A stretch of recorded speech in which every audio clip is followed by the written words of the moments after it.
Binigyang diin ni Prosecutor General Richard Anthony Fadulion na hindi makatarungan kung walang isasauli sa mga malaking halaga ng pera na iligal na nakuha sa gobyerno tulad ng mga diskaya. Ito ang sagot ng DOJ sa pahayag ng tagapagsalita ng mag-asawang diskaya na dapat korte lang ang mag-uutos ng pagsasauli o restitution. Paliwanag ni Fadulion, kapag napasa ilalim ng Witness Protection Program at naging state witness, aalisin ang pananagutang kriminal ng isang personalidad na inirereklamo. Hindi naman anya maganda na wala ng criminal liability ay hindi pa magsasauli ng illegal nitong kinita mula sa pamahalaan. Parang napakaswerte naman yata nun. Tatanggapin mo na siya sa programa at hahayaan pa natin niyang gastusin ang kung anumang pera na nakuha nila.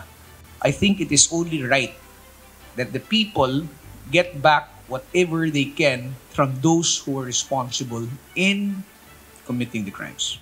Kamakailan lang ay nagsauli ng 110 million pesos si dating DPWH Undersecretary Henry Alcantara. Samantala, naniniwala si Fadulion na magiging mitigating circumstance o maaaring mabawasan ang posibleng sentensya o pananagutan ni Sara Diskaya dahil sa voluntaryo nitong pagsuko sa National Bureau of Investigation o NBI. Ito ay kahit wala pang warrant of arrest laban sa kanya. Wala namang masama doon na sumuko siya, no?